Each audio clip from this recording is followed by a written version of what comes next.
Can a Magic player learn more Yu-Gi-Oh? Let's watch.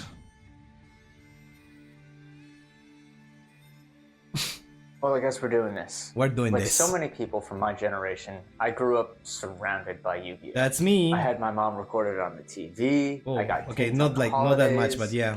And names like Yugi and Kaiba were playground celebrities. Playground celebrities is such a loved term. Yu-Gi-Oh, I love that. And it was my introduction into card games that weren't just poker or bridge.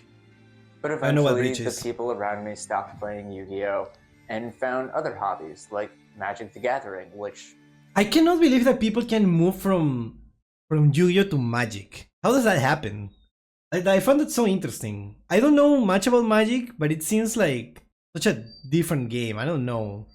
I ended up gravitating towards. But Yu-Gi-Oh always stuck in the back of my mind. It held this special place in my heart as where it all began. Me and my boys especially were into Bakugan and Crash Gear. Your zoomer is showing, Kat. Your zoomer is showing. And I think how people get back into the game is different for everybody. But for me, it was that content loop that Raren created of card gamer showing card gamer a card from a game that they've never played before. Such good content. I would watch this all on stream if it weren't that long, because this seems like really cool content. I love that. And in those videos, they talk about how unapproachable Beyblade, yeah, Beyblade seems more about how fast it's become, how it's like solitaire. So could I, someone who's been playing Magic for the majority of my life, get back into modern Yu-Gi-Oh? Is that a thing I could do? I mean, if you're really good at a card game, it doesn't seem that hard to be good at another one, right? Like I said before, I'm not completely new. I did play in the ye old days, so I know what a normal summon is, a special summon is, and I even know what a synchro summon is. Oh my god, this guy is literally me! This guy is literally me! Okay, so we have the same background basically. See, and he's like probably he's probably gonna be better at the game because he also plays other card games. Like I was like, I know what a synchro summon is. Yeah. Yu-Gi-Oh becomes too fast-paced and you are more about a slower, grindier game. It's easier to move from Yu-Gi-Oh to another game the other way around, since Yu-Gi-Oh has the most difficult learning curve. I don't know if most people from other card games will say like, oh, Yu-Gi-Oh is more difficult. I don't think that will be the case. I don't know. I could be wrong though. But I don't see other card game players saying, no, Yu-Gi-Oh is too difficult, that's why I don't play it. I learned Synchro and Xyz Summon before Ritual. That is such a wild statement, but it makes perfect sense. They stopped before Yu-Gi-Oh evolved and migrated to Magic. Yep. That's Summon is, and it's like me. I stopped before Yu-Gi-Oh evolved and migrated into having a job. Yeah, that was horrible. I even know what a synchro summon is. Remember when people were debating if this card was too strong? I don't remember that. But at the same time, I think I have my work cut out for me. So real quick, I want to talk about being a new masterduel player in general. This game absolutely showers you in gems. Open the game, here's 500 gems. Play the tutorial, here's another 1,000 gems. Every single solo gate that you finish as well provides another 200 gems. Every single SR that you craft has a free pack associated to it, as long as it's from this spreadsheet. And all of a sudden, on a fresh account, you have like $200 or more worth of gems and crafting material to go spend on whatever you want. The issue is that you can only do it one time. That's also people create so many new accounts, because you can only do it once. Then you have to do dailies or complete events or pay money. Yep. Yeah, and now we farm 5 gems for dual view. Yeah, you have to watch like one random duel to get like 5 gems. So sad. It's mucho texto, but more or less difficult.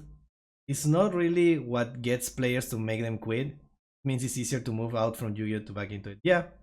Which I'll give credit to Konami for making it very free to play approachable in that regards, because these prices are crazy. Yeah, they are. So I've got my gems. I've played some solo mode. What's next? What deck do I build? In an eternal format like Yu-Gi-Oh, there's so many options you could go down. How? Yeah, that's how they hook the players up. Yeah, you gave them the best first, and then you when you're really like addicted to the game, you're like, oh, I cannot do anything now. I have to play. Don't you want that, Exa? Don't you want to get don't you want to get into the game? And you can make any deck at the start. It's so fun. Could I possibly decide on what to pick? What is the best deck in Master Duel right now? Okay. Draco Tail. Before you get the pitchforks, hear my logic out. I'm going into this knowing that it's a complicated game. Uh-huh. I'm also going into this knowing that Master Duel is a competitive ladder. So I need every advantage that I can get. Secondly, it's not I cannot believe someone would join, like, started playing Master Duel from nothing and start with the best deck. Usually people just like choose whatever they find interesting, right? But this is the first time that I see someone, no, I want to play the best deck. Gimmick Puppet, she's all the way. I see someone is like, I kind of know Blue Eyes White Dragon. I kind of want to play that. That sounds cool. Oh yeah, Heroes. Yeah, that sounds cool. Or like Life Twins, right? I like streamers. Yeah, totally. That sounds like a cool archetypes. Cute girls in this deck. That sounds cool. But this guy is like, no, I'm playing the best. I'm playing the best deck. And I totally 100% respect that, by the way. Combo deck. And I don't have to sit there and study combos like it's a chess opening that I've never seen before in my life. And finally, I'm a boomer, so A what? fusion summoning is based. Sue me. So after watching boomer, a 9-minute YouTube guide on seeing how the deck is supposed to work, I just hopped right in. Whoa, Bad Decks. It's an amazing name. It's like playing with rocks to driving a rocket. Imagine starting a full power tier limit back in rookie format. to the floor of platinum is pretty much a warm up. Now, I'm not saying this as a flex, like, oh, I'm too good for gold, but you literally cannot D-rank until platinum. Yeah. You can play like an actual ape and just be clicking buttons, and as long as you win a game every once in a while, you'll rank up. It's this nice little rank that makes you feel good about your ego while still giving you some gems, while also allowing you to make some mistakes, which I definitely did not make. And while it's definitely true that the game is much, much faster than it used to be, it doesn't feel like solitaire. I've had plenty of back and forth games, even when I'm going second. That's the good thing about Draco Tail. There is a lot of back and forth, right? It's not like a huge like combo that you have to do like that. So I think that's cool. He's Jupeps? Yeah, kinda. I mean, I prefer... Honestly, I like the interaction. I like a lot of people... Okay. I saw this video. We're watching like videos about learning Yu-Gi-Oh! And I feel like very relatable because I also like learned the game like 4 or 5 months ago. Before that, I only played like a little bit, like basically nothing, like with pile of cards, like playground Yu-Gi-Oh! But I feel like a lot of people like Draco Tail because of the interaction. But I feel like I'm too used to the idea of Yu-Gi-Oh! Being like, this is my turn and that's your turn. But like a lot of good players seem to like that there is back and forth because like both turns are our turns, right? So I don't know. I prefer like going second and play like a lot of disruption rather than anything else. To be fair, FTK decks like Gimmick Puppets is like Solitaire. Yeah, FTK seems like that. Seems like Exodia, but Exodia is like iconic at least. Tell me I started with Dark Magician. The good thing is Sun is getting a lot of broken support. Yeah, the new like frame break from Dark Magician is really cool too. Like it's not only like good support, but also like collectible. So it's really cool to have it. It's just like cool using it. Well, seems like that. Yeah, I don't know. I don't buy with Draco Tail, but I guess like it's fun to learn the game with Draco Tail because it has a lot of back and forth. So it's not just sitting there. It's actually like good for learning, I guess. And don't get me wrong, I definitely see how powerful going first is compared to going second. Yeah. But it doesn't feel as helpless as everyone seems to make it sound. Well, not with that deck. During my climb, there's One other thing I noticed too that helped me out a little bit. You see, like I said before, Yu-Gi-Oh's an eternal format with thousands of decks that you could go up against. And there's no way to realistically read every card and figure out what each deck does to try to counter them. But what I've noticed is that most decks generally just fall into a subcategory where they all play the same flavor of the same thing. I'll give you some examples, and I'm going to make some Magic comparisons, so bear with me here. Okay. First is combo decks. Combo decks. Okay, we know that. I think it's fine if you can get a bit of setup from an in-archetype hand trap, but going pretty much full combo like Tier and pretty much Dracotail, Artalion, Setu is way too much. Is it? Oh no. Alright. Combo decks just where they all play the same flavor of the same thing. Let's see. I'll give you some examples, and I'm going to make some Magic comparisons, so bear with me here. First is combo decks. Combo decks just want to put all of their cards into building as big of a board as possible and hoping that you can't break. This is probably the furthest deck away from the Magic definition of a combo deck, where in Magic, combo decks are generally slower decks where they're building to a 2-card win button that instantly wins them the game on the spot. Next is mid-range decks, like the deck I'm playing. Mid-range decks try to be as efficient as possible without putting too many resources into their plays. They want to keep it simple, and they want to give their opponent as little points to interrupt them as possible. And I would say mid-range decks have a play pattern that is the closest approximation to Magic the Gathering. Next is going second decks, which I love going second. Aggro decks. These are decks that are just looking to break your board and kill you with combat. It's sweet. It's simple, but there is a level of engagement because you have to interact with the opponent's board because you're always letting them go first. Next are control decks. These are also very low to the ground decks that are generally just filled with either trap cards or affectionately named hand traps to control the board and force a simplified game. Okay, if I like going second, why I don't play Tenpai, right? That is something that I've been asked many times. Because I just don't like how they look. They look like generic dragons. Like, I'd rather play Dracotail, honestly. Like, they have like cooler designs. They are just like ugly. They are just like ugly. Like, I don't like the idea of Tenpai. I mean, I guess I could give it a try. Maybe I really enjoy the game, but like how the cards look, like, it has an impact to me. I just don't like how they look, honestly. Same with like what was it? Dragon Rulers or something? I think like someone said that I would probably enjoy the gameplay of that. I just don't like how they look. I like Tenpai design, but I don't like the gameplay. I like the gameplay. I just don't like how they look. I'm like, am I superficial, chat? Am I the problem? Do you see the decks that I play? What do I play? I like Chef de Nouvelle.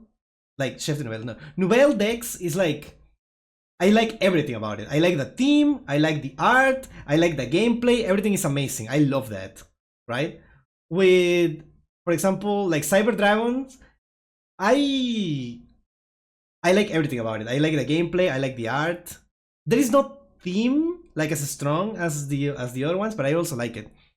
Rice Seal, I don't know. I kinda like the art. I think it's cool, right? It's not my favorite, but at least it's cool. I like it and I see it and it's like, yeah, that's cool. That's cool. The gameplay is, you know, that's why I don't play that much. I don't like Mitsurugi, for example, right? That's why I don't play Rice Seal Mitsurugi. I prefer playing just pure Rice Seal. And the other one that I play a lot is like Sky Striker because, come on, like everything about Sky Striker is amazing. I love it. But the thing that I like the most is like, you know, winning. Dynamorphe was made for me. Yeah, I see what you mean. I see what you mean. Weirdly enough, I like going second against Rice Seal with Gimmick Puppets as it was really back and forth. Gimmick Puppet second. I only see the FTK. I haven't seen much of the actual thing. I play Bendred for the cool factor. Yeah, okay, that's it. See, that's what I mean. If you like Bendred, that's amazing. It looks really cool. It looks really cool. It has like a theme. It's like amazing. Now, it's not my personal taste, but I totally get it. I play Tachyon for the cool factor too. Yeah, see, that's what I mean. Cool factor is important and we have to respect that. That's why I don't play Tenpai, because it's not cool to me. It's not cool, it's not cute, it's not like... It doesn't have aura, it's just like generic dragons. But yeah, maybe the gameplay is so good that I might give it a try. Just so that I practice more going second. But yeah, that's the idea here. Game state. And then finally there's Stun, which is Stun. just stacks I hate and an this. atrocity to God. What else can I say? So by trying to identify It needs how my awesome opponent's aura, decks yeah. fell into these categories, I could kind of figure out what the win condition was trying to be, which... Okay. By figuring out the win condition and you play around the win condition rather than knowing the effects. That sounds a really cool way of playing. Actually, I wish I knew this before. I wish I knew this. I was getting surprised by everything when I started playing. Yeah. Also, Rockets and Barrels, they are literally dragon guns and dragon bullets. Yeah, that's really cool. Yep. Which did help me try to figure out how to interrupt these guys on my climb. And climb I did, because before I knew it, by learning the game through Draco Tail, I made it to... Okay. I was scared that this guy was going to be like, oh, I made it to master. And I'm like, oh my god, I suck at the game. No, okay. I made it further than him, which, like, obviously I play for longer. It makes more sense. But I was like scared, right? Because I don't know how good this guy is at Magic. I assume he's really good. But like, I was scared for a second there. Ranks of Woolubot and Johnny Dark Magician trying to one-up me with his eternal soul. This is where I really had to learn the game. Now, one of the biggest differences between Magic the Gathering and Yu-Gi-Oh, other than the mana thing, is the stack. So in Magic, we have the stack. You can target anything on the stack with a spell. You can add new spells to the stack mid-resolution. And hell, if you have enough quick effects, you can just play an entire turn in response to one of your opponent's effects. Yu-Gi-Oh, however, has something they call the chain. And that chain, ooh, I don't know. Chain makes it looks like more straightforward than the stack, right? I don't know. This looks better to me. Makes more sense. I like the simplicity and quietness of this video. Reminds me of early YouTube. Yeah, it's like a really cool video, and it's like easy to follow, and the guy is like really cool. He's explaining everything like properly. It doesn't have like flashy editing or anything. It's just like the topic is interesting, and he explains it really well. I love it. The chain, while very similar to the stack, functions entirely differently. So let me explain. Okay. Say you wanted to negate a card with your Ash Blossom and Joyous Spring. Your Ash Blossom needs to be directly after it in the chain. Okay, that's the chain. We're not in chains right now. Similar to this, it works the exact same way. The chain is closed, so you can't negate effects that are down further on the chain than what was previously played. You can negate... Another big difference is that once the chain starts to resolve, it fully resolves, uninterrupted. You have an on-summon or an on-death effect, well, you're waiting for the chain to resolve. Yeah, that's after the chain. You can activate that bad boy. This creates a whole new form of interaction that... I remember that was like really confusing to me when I started playing the chains. Like, wait, why doesn't it activate? And it's like, okay, it goes the chain, and when something resolves, you have to wait until everything resolves in the chain, everything in the chain to resolve to start playing with your effects. Cool. I've never had to deal with as a Magic player, called chain blocking. You see, as the player, if you can get 2 cards to trigger simultaneously, then as the player, you can order which ones go where on the chain. So you can take an effect and put it lower on the chain to insulate it from your opponent's disruption. One other big difference is that since the chain has to fully resolve before things can activate, my guy Malulu here has to use preemptively to a summon if I wanted to negate that summoned monster's effect. This is vastly different to Magic, where this would work, where I would be able to send my Malulu to the graveyard and then negate the card in response. And look, I get it. I know it's a skill issue, but as a Magic player, this was a really hard habit to get over. But it's complicated. It's complicated in general, not just as a Magic player. Funny how there are very few cards that can be used in the middle of a chain, like Rise Seal Field Spell to negate, and that one skill weapon card. Yeah, I don't know about the weapon card, but Rising Field spell, yeah, it negates the when something resolves, right? You can negate something when something resolves. Nice chain, but Tachyon Transmigration. Wait, Tachyon Transmigration also negates that? No, it's only response to the chain, right? But it's the last thing in the chain, is it? I don't know. Because I've lost so many winnable games treating the chain like the stack. And Yu-Gi-Oh is definitely a game where a misplay negates the entire chain. Oh my and maybe god! It's just me being a little too Magic brains, but I think the hardest thing that a Magic player is going to have coming over to this game is learning the difference between the stack and the chain.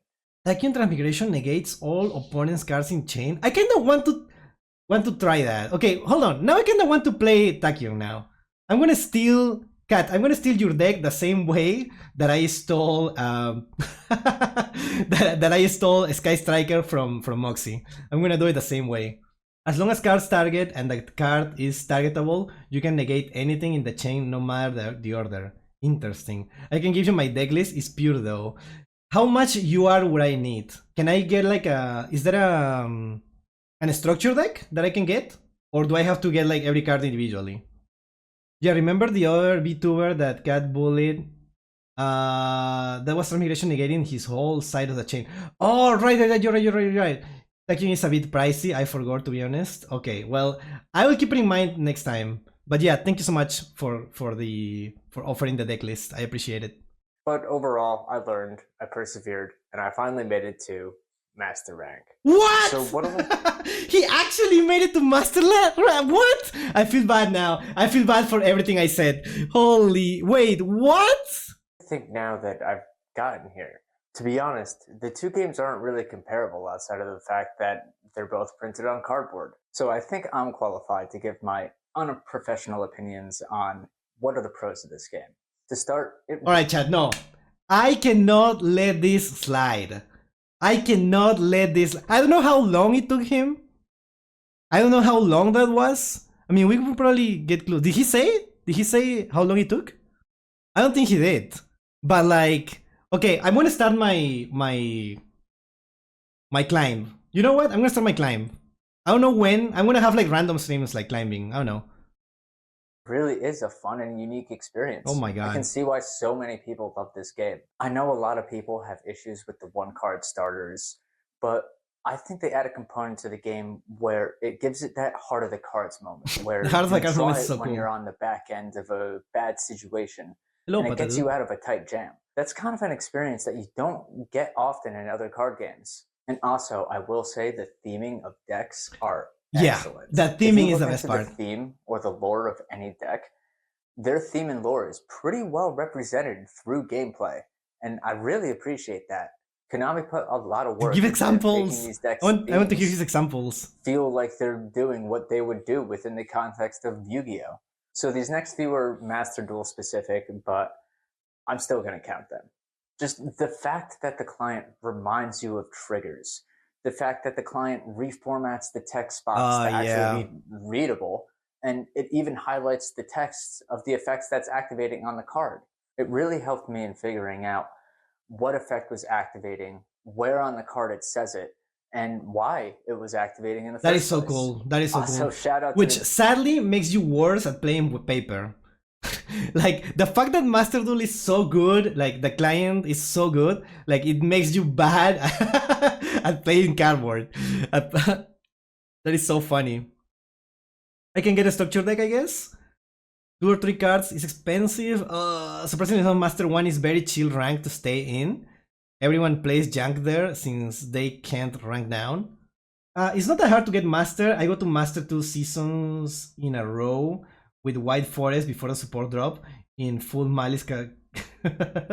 Alright, I will give it a try. How are you doing? We're learning a lot about how the game is for a new player, and I'm so salty that this guy made it to Master. I really want to do it now. If you want to get to Master, my best recommendation is not to surrender in duels. A lot of times you win by opponent choking and making mistakes. Really? I thought the strat was to learn when to surrender, and surrender early so that you don't waste time, so you can climb faster. Because sometimes you just sit there in unwinnable matches. You just sit there waiting for your opponent. I feel like the way should be like surrendering like early. right? Learning when a game is unwinnable and just surrendering, so you move on to the next game. I thought that would be the strat. Opponents got 7 negates. Nah, play through it. Yeah, exactly. That's what I mean. If the opponent has 7 negates and you already know that you cannot stop the combo and they are gonna finish with a board full of negates, like I think it's better to surrender so to just move on, right? I love Duel Links voice lines. Okay, that is true. I like the voice lines. I wish that was a thing here, but I don't like the idea of effects. It's not the real game. My tip for getting to master is to play Duel Madness from music to from music to Duel by play what you play. That is so funny. Character skills are a way to avoid board full of negates in Duel Links. I kind of like that way. There is some character skills that even changes depending on you're going second or first. Yeah, but I just don't like that. That is not part of the actual TCG. That is not. It depends if you surrender too much and too fast and get bad luck. The client will make you descend. But obviously, when there is no way to win, it's obviously surrender. Yeah, of course. Music team, they did not have to go that hard. Now, it might sound all like sunshine and rainbows, but I do have my gripes with this game. To start, the solo mode will teach you nothing about this game. The solo mode, great for free gems, will teach you absolutely nothing about what a real game of Yu-Gi-Oh is actually. It tries to teach you things, but it's reading. It's too much reading. That, considering how complicated the game is, and even the most competent solo mode you need a coach or something. Will do dumb shit. Next, I think I got pretty lucky with Draco Tail being the best deck when I decided to jump into the game. If it was a combo deck, for example, I don't think I would be as enticed to actually learn this game. Well, I just realized something. This guy started playing with Draco Tail was the best deck already. So this was like, he took him like a month to get to Masters. It took him like a month. In a month of playing, he made it to Masters. He's so good. He's my new Oshi. Oh my god. This is why Duel Links should be the tutorial. Well, I don't know. He's level 35 in this video. See, the problem with a lot of combo decks is that you need to study the spreadsheet before you play the game. Like, I don't know why Konami decided to make some decks so complicated that you can't figure out how to even use it without a spreadsheet telling you what to do. Jesus Christ. I think some people even sell the spreadsheets online, which is fucking crazy. And finally, I want to talk about the lack of a mulligan. On an online ladder, I guess it's not that bad. I can just surrender and move on to the next game. But in a tournament setting, if you brick, Konami just expects you to play it out. That must be so frustrating if you're in a very crucial game in a tournament and you just brick and can't do anything about it. And I understand the necessity to not allow mulligans, especially partial mulligans. Oh my god. But there has to be some sort of way to at least try to balance that issue. There is mulligans in Pokemon. In the Pokemon TCG, there is mulligans, and that is something that you can only do if your hand is literally unplayable. If you don't draw like a single Pokemon like that you can actually use in the first turn, you have to mulligan, and you have to do it again until you get a card that is playable. Otherwise, you cannot do it, right? So you will always have something that you can do. In Yu-Gi-Oh, sometimes you get hands that are literally unplayable. You have to pass.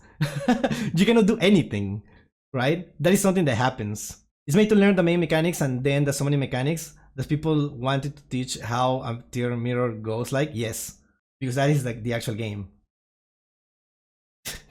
Duel Links feels like playground Yu-Gi-Oh, while Master feels like real Yu-Gi-Oh.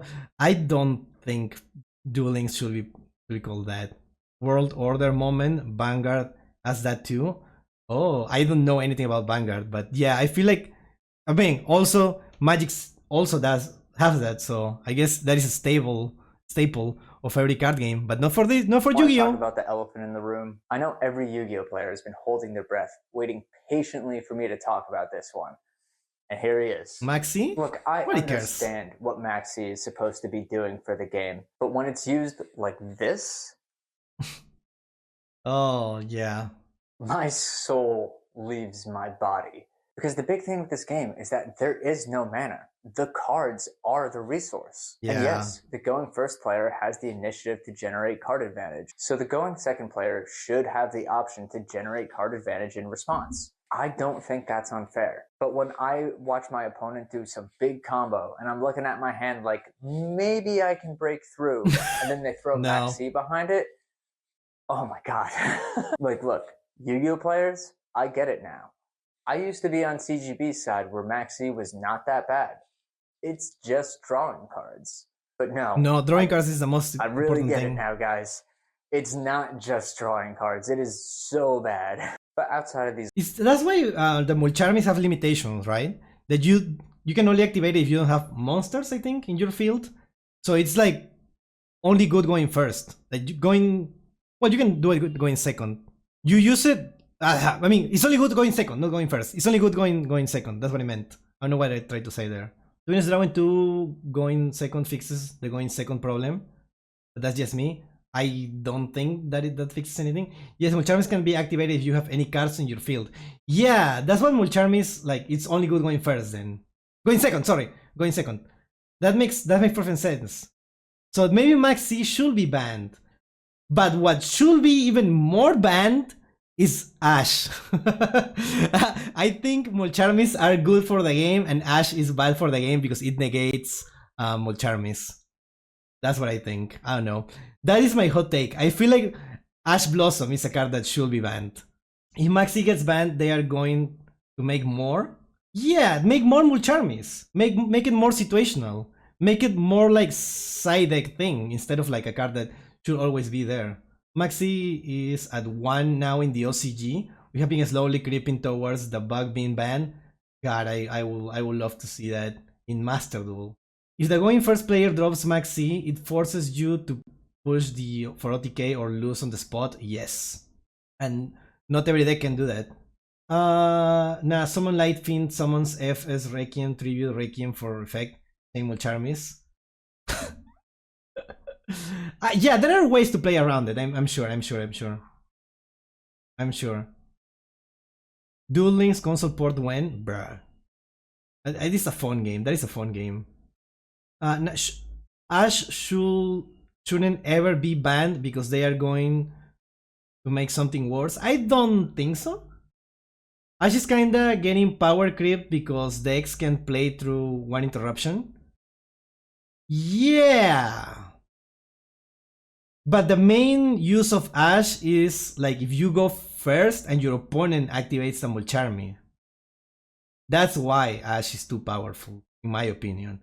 It's not about Ash is a going first card, not a going second card. Like going second is good, but going first is even stronger if your opponent is using Mulcharmies. Well, no one uses the cat. They should make a hand trap to negate persistent effects, like Maxi or Droll. That's interesting. Lingering effects, right? Yeah. There is also already been worse than Ash. It's called Droll and Lockbird. I don't know. There is decks that are completely destroyed by Droll and Lock, and other decks that just can completely ignore it. I don't know. Ash is becoming a second call by the grave. Is answering to Mulcharmies, not interrupting combos. Yes, exactly, Pyronova. 100% agree. Ash has to stay until Maxi is gone. Yes. And yes, Ash is now a going first tool to negate the Charmies, since it doesn't work well negating engine anymore. True. I usually just ignore Droll because I play Odeon and Argostar. Oh my god, what a way of playing the game. Just like Artifact, Lancia, but that is too situational. Yes. Negates all continuous effects activated by both players for the rest of the turn. Goes wild, to be honest. It does. It sounds so cool. I don't know if it would require a condition or something, but it feels like something that should exist. Should exist, definitely. No, Lancia is becoming more reasonable because of the graveyard cards that can be banished. Right, because it's on the field, right? My Mati Reactor deck basically has to ignore Droll plus Neve. Yeah, I don't know that deck, but I'll take your word for it.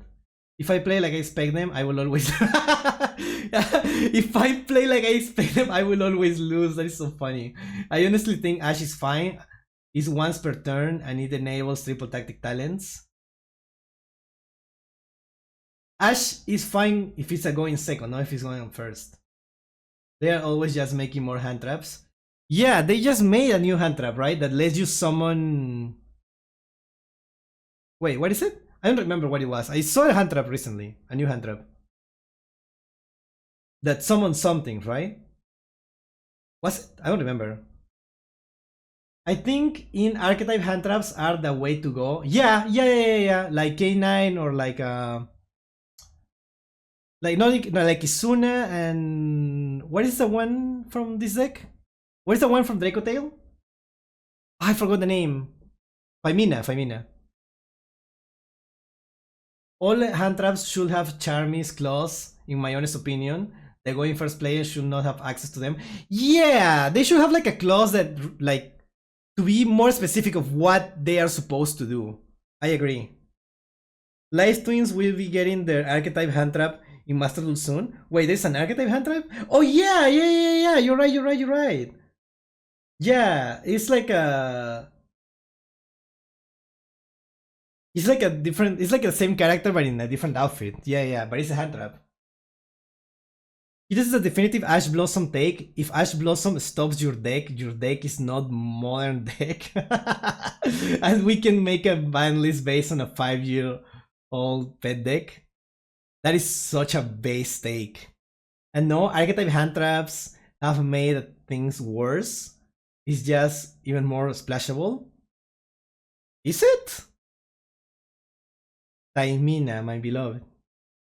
Not to mention, everyone is going to be able to get their new hand traps soon because of overframe cards. Yeah, but those are better for the game, right? Subterror this. I think the same in archetype hand traps are fine as long as you don't get to full combo before getting a turn. Look at Havnis. I don't know what it is. Alright, we're almost done with the video. These little gripes. I do think Yu-Gi-Oh! Is playing cards. It is so bad. But outside of these little gripes, I do think Yu-Gi-Oh! Is a great game. It is a great game, yes. If you've ever thought about trying to get back into Yu-Gi-Oh! And wanted a unique experience within the card game space, or you're just a dredge player, I couldn't recommend Yu-Gi-Oh! Enough to you. Yeah! In fact, even while editing this, I decided to participate in the Duelist Cup. I didn't do well, but I was there. No and to be way, honest, I dude. think I will keep playing this game in my free time. In anyway, my free time. Really just a hobby to him. Watching. Love you guys. Bye. It's just a hobby to him. Oh my god. I want to see So that. I'm doing this outro a bit unscripted. I just wanted to say, if you got this far, thank you so much for watching. This is my first YouTube video ever. Oh my god! I'm not great at making YouTube videos, but I really... Oh, this is his first YouTube video? Oh, this guy is a natural born content creator. Holy. Wow. Good video. Made a discussion about hand traps. Made us like talk for like so long about the actual, like, he's the GOAT then. Dude, this guy is a natural born content creator. He's so good. I thought he was like a Magic content creator. I just assumed that was the case. And he made a lot of like Magic videos, and now he was like making a first video on Yu-Gi-Oh!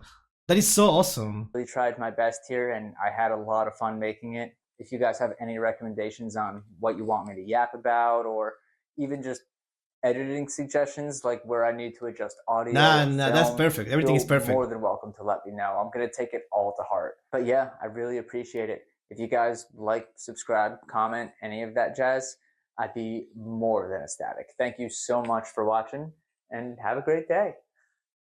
That's amazing. That's amazing. Chat, I feel more motivated at everything right now. This guy made me motivated to do anything. To play, to get better at the game, to make better content, to talk about the game. Dude, this guy is so cool. You know what? I'm ringing the bell, chat. I usually don't do that, but I'm ringing the bell. I kneel. Crispy applesauce. I kneel. This was made 11 days ago. My god. Edit address being level 35. I think it was a big of a deal. I knew it was going to generate much engagement. To To start, the account itself isn't a month old. I created the account on April-ish 2025 on request of a Yu-Gi-Oh player at my locals, but back then I basically opened the game, got some starter gems, and closed it. Late August, those same Yu-Gi-Oh players wanted me to give it another shot, and they sent me over the shoulder. Okay. I'm not gonna read the whole thing, but I get the idea. Okay, I get the idea. It's not like I get it. It's still very impressive. Obviously, it's still pretty impressive. You didn't ring the bell for my channel. Self-promotion. That's crazy. Making people have a whole serious discussion about a game with this very first video. He's the GOAT. This guy is the GOAT. This guy is the GOAT. The green screen needs work. No. The green screen is perfect. I love it. That's part of the charm. The junkiness is part of it.